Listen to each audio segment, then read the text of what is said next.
Hi, welcome to Linda's TV show. If it is your first time of stopping by or coming across my YouTube channel, you are highly welcome. This is the home of news. Please click on that red button that says subscribe. Beside the red button is a notification bell. Turn the bell on so that anytime I upload a new video, you will be the first person to check it out. And after watching the video, you are free to leave your comment constructively and tell me what you think about the video. Right, Chief Femi Kayode joins us now. Chief, good to see you. Hello, hi, good morning. Good morning. Good morning, Chief. I can't see you though. Oh, well, we can see you clearly, and of course, Nigerians can see you as well. Let's go straight into our conversation. What's your reading on the security situation in the Southwest, especially what happened at the weekend in Ibadan? Ask me what my reading of the security situation is in the Southwest. Yes. And what is going on there. Yes. Well, it's obvious that we have a major problem. And this is a problem of, it's not a new problem, it's a problem that's been brewing, particularly over the last 5 years. But it's a problem that has existed for many, many years ago in terms of the local population being harassed and attacked and killed by people from outside. This has been happening in Oke-Ogun and many parts of the Southwest for many, many years. But it has become pronounced and it has reached a stage that it's unacceptable over the last 5 years. And this is the situation that we have. A situation whereby you have, thousands of Fulani herdsmen in our forests in the Southwest, committing all manner of atrocities, killing our people, raping our women, stealing the property of the local farmers, going into homes, kidnapping, perpetrating all sorts of crimes. And it has gone from bad to worse. So that's the situation that we have now. And many people in the Southwest are fed up with it. So that's the situation.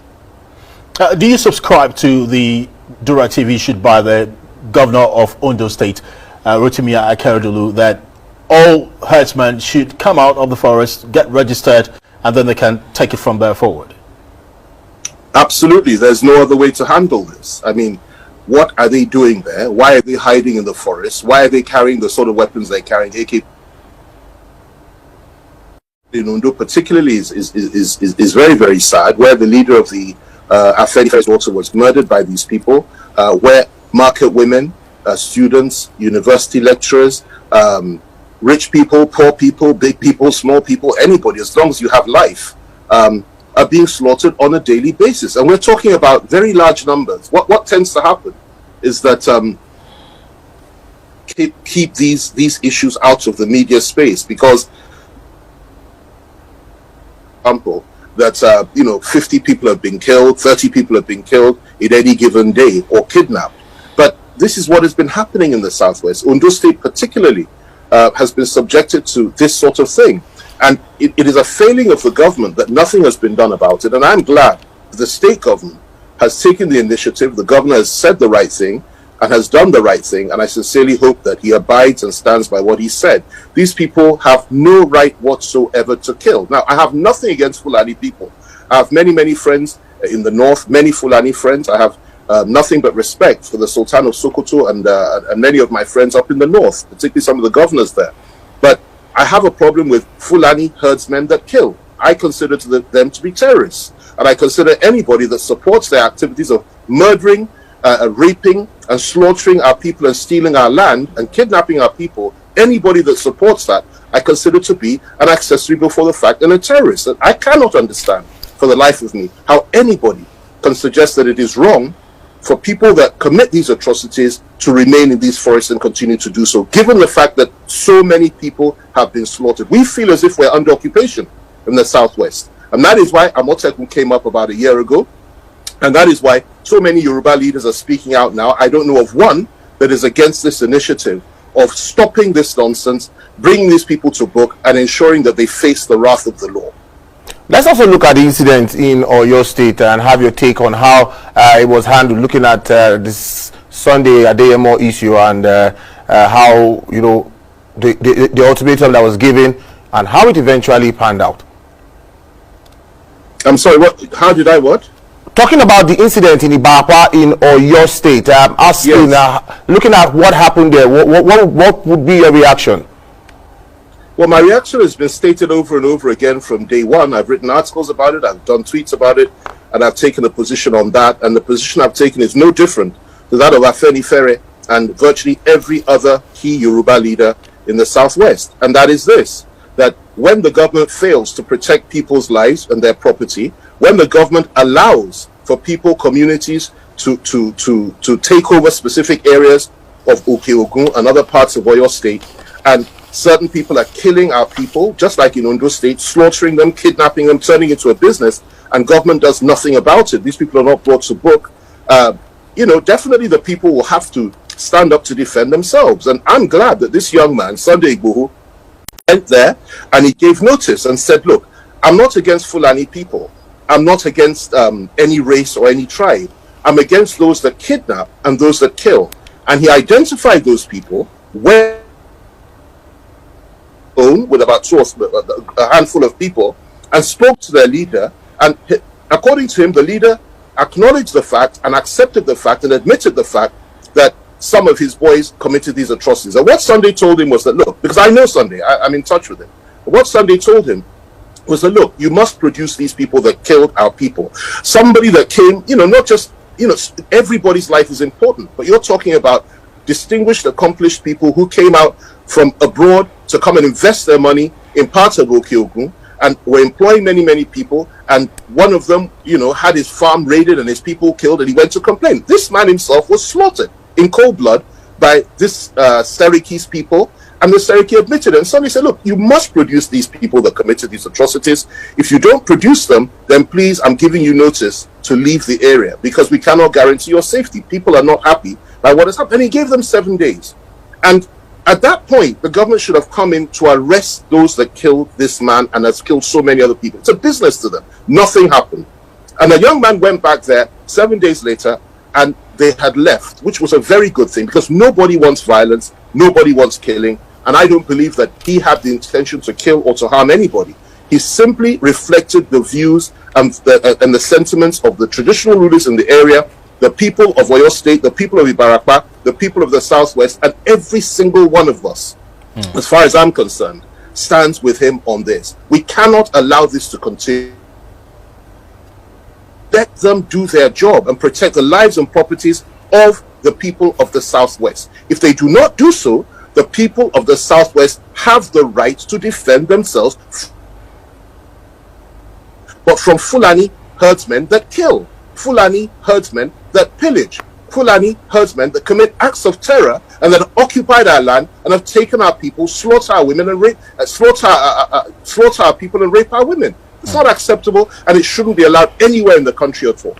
All right, Chief FANI Kayode, there are people who are concerned that the situation is taking a very serious ethnic dimension and may lead to an ethnic conflict, not just in the Southwest, but in other parts of the country. How best do you think this can be properly managed so that it doesn't degenerate to that?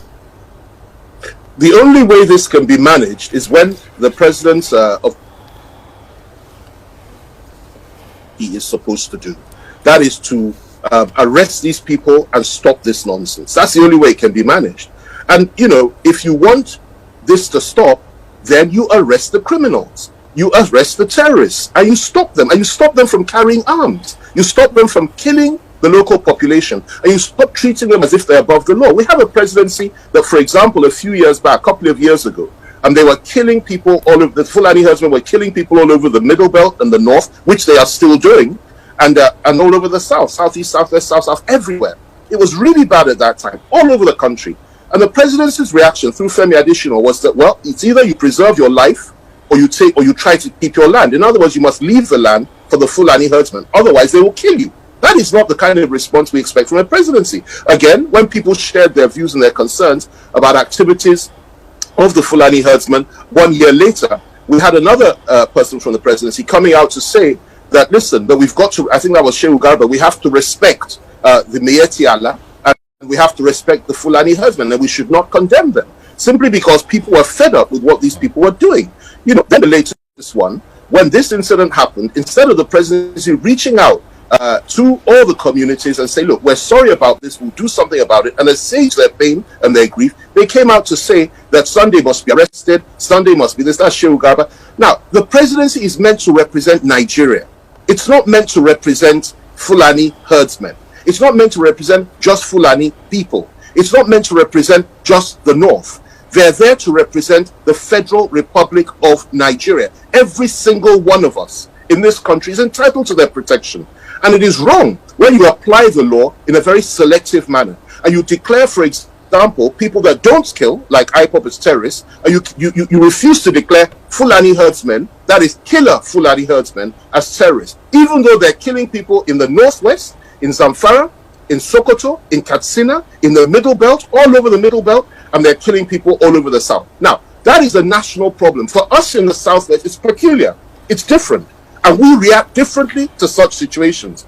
Arabs occupied our land, turned us into nothing, made us impotent, made us feel as if we are nothing and that we are nobody in our own father's land. And you don't expect people to sit back and continue to take that as if to say nothing has changed. So the government can do a lot to stop this nonsense. It's left to them. It's a matter of political will. It's a matter of being responsible and sensitive to their duties. If they refuse to do so, certainly the governors of the various Yoruba states, and I'm glad they've risen to the occasion in many respects, will do what they can. But ultimately, and they don't have much power anyway, because they don't have power over the army, they don't have power over the police. But ultimately, the people themselves will defend themselves and will liberate their territory and will ensure that killers and murderers and arsonists and thieves and rapists are uprooted from their territory if government does nothing about it. And you can't stop that.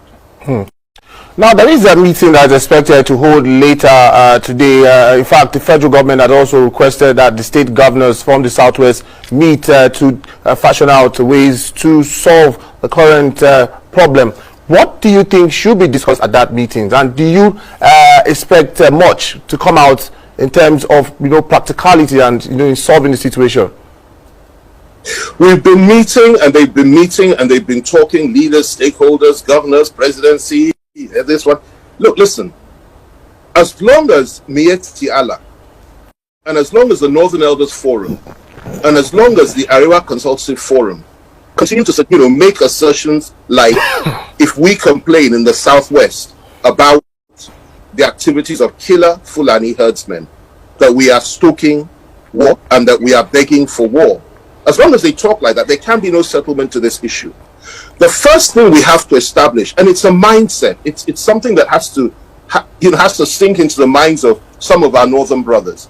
The mindset is this, that as long as you want peace in Nigeria, let there be justice. As long as you want to be treated well, then accept the fact that people are hurt, people are in pain, and people are fearing for their lives and for their future and the lives and future of their children. And accept the fact that we, particularly those of us in the Southwest, feel as if we are under occupation. And don't begin to shout at us, threaten us, abuse us, and insult us when we say enough is enough. You're meant to reach out to us in love, pamper us, and tell us that this will stop. Now, that's the first thing that has to happen. Then you have to have a government and a president that has the political will to do the right thing. Let me go back a bit. In, I believe it was in the year 2000, President Muhammad Buhari, was General Buhari at that time, went to this same Oyo state to go and pay a visit to the then governor, Governor Lamadishino. And what had happened was the same area we're talking about, Okeogun, in Oyo state, there was a clash between herdsmen, Fulani herdsmen, and the local farming population. And when he got there, he went there to speak for his Fulani brothers. And when he got there, the first thing he said to the governor, and this is on tape, there are videos and things of it, he said to him, "Why are your people killing my people?" That is a former head of state.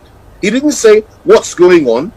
These people are all my people because they're all..." He said, "Why are your people, that is the Yoruba people, killing my people, the Fulani people?" So you now see the mindset the president has. And he's carried that over till today. And that is why he will do absolutely nothing to stop this. The suggestion that any reasonable person would have is that, listen, go in there, declare these people terrorists, send in the military, send in the police, get them out of these forests and defend the people, defend the territory. Ensure that everybody lives in peace together, whether you're Fulani, whether you're Yoruba, whatever you are, Igbo, everybody has the right to live peacefully anywhere in this country. Ensure that this is done. What mustn't happen is where a situation whereby a president or a government gives people the impression, I won't even say impression anymore, confirms the fact that Fulani herdsmen, killer Fulani herdsmen, are above the law, and that it is against the law to defend ourselves. It is against the law to complain. It is against the law for us to cry. That we dare not cry, we dare not wail, we dare not complain about what we are being subjected to. The Yoruba people have never, ever, ever been conquered before by anybody from outside. We always come together when there's an existential threat, and this has been proved over and over again in our history. The last time they tried to come into Yoruba land in 1840, that is the Fulanis, they were stopped at Oshogbo by Balogun Oderinlo from Ibadan, and he pushed them back. We've never been conquered, and we will not today. The Yoruba land of today is as strong, as committed, as independent-minded, and as beckons Yoruba land of Oderinlo's time. But we are patient, and nobody in the Southwest wants trouble. Nobody wants bloodshed. And those that are calling for bloodshed, I completely am against that, because violence will not solve this problem. However, you have to understand that those of us that are leaders are simply doing our best to hold our people back and say, be patient. Let's continue to trust God and trust that the government will have a change of heart. But my fear is that if anything happens to Igboho or anybody like Igboho, because there are many Igbohos in the Southwest, if anything happens, if you try to do what you did to Nnamdi Kanu to him, the Southwest will react very differently to the way the Igbos have reacted to what happened to Nnamdi Kanu. The Southwest will react very, very differently. And that's what people need to understand. We don't threaten, we don't talk. But, you know, when conflict comes, we don't bow and we go all the way. We pray it doesn't come. We pray that our Fulani brothers, led by the Sultan of Sokoto, who I have immense respect for, Matawale and so many others, who I have nothing but respect and affection for, we pray we can come together, because there are moderates on all sides. The problem we have are the extremists in Mietiala, in the Bodejo, the president of the Cattle Rearers Association, who came out just a few days ago to say the Fulani own all the land in Nigeria. Now, how does that make sense to you? That they own all the land in Nigeria? They do not own all the land in Nigeria. The Yorubas do not own all the land in Nigeria. The Yorubas own the land in Yoruba land. The Fulanis own the land in Fulani land. But they do not own the land in the Southwest. 60 to 7 million Yoruba people are on this planet. And we cannot be pushed around. We cannot be intimidated. And we cannot be threatened. And we will not be threatened. All right, so that's the position. That's the mindset. Chief FANI Kayode, there are fundamentals to this problem that needs to be addressed, and one of which is that we continue to have open grazing happening, cattle being carried through the cities in the 21st century. How do you think we can resolve this problem? Because at the one hand, you found the government at some point talking about having grazing reserves, and while other Nigerians are saying, let's restrict this to a ranching system as it operates in other parts of the world. Why do you think it's difficult for us to implement these proposals as put forward by the different sides? Look, first of all, why should people have the right to simply wander into your farm with their cattle and eat up everything and take everything and allow them to do anything that they like? It's unacceptable. And why should the government be interested? You know, when they say, okay, fine, we're going to do something about it, we will now set up cattle stations and acquire land and give it to these people. Why should that be done? Why should it be done like that? Listen, in Ekiti State, under Governor Fayose, they put some laws in place to ensure that this sort of nonsense stop. They've done the same thing in Benue State. Benue was very, very bad before. They put the laws in place. The state houses of assembly put some laws in place to restrict these people from doing certain things and to make it against the law for them to move around at certain times and so on and so forth. And they went after them and they caught many of them, and this thing reduced immensely. But the problem that we have is that on the other side, there are people that are saying things like nobody can stop them from going up and down. Nobody can stop them from killing. Nobody can stop them from raping women, and that they have a right to do these things simply because there must be corridors, and that in any case they own Nigeria, that they own all the land, they have all that. Now, the Constitution does not give anybody the right to go and kill other people in their land, rape their women, and steal. Deep in the shadows, I know it's hard. Hey, welcome to my channel. If this is your first time or first day of coming across my YouTube channel or seeing my face, you are highly welcome. Herzlich willkommen zu meinem Kanal. My name is Linda Chukwuezi. It's coming as Miguel. That red button that says subscribe and you turn on the notification bell so that you'll be able to get information on the. Bis zum nächsten Video und einen schönen Tag. Tschüss. Tschüss. Bis man subscribe to Linda's TV show. What are you waiting for? Click on that red button that says subscribe. You turn on the notification bell so that you'll be getting more updates from me. Leave your comment down below Deep and in the share this shadows, video with your I know friends, it's hard. families, and colleagues until we meet again in my next video. Bye bye.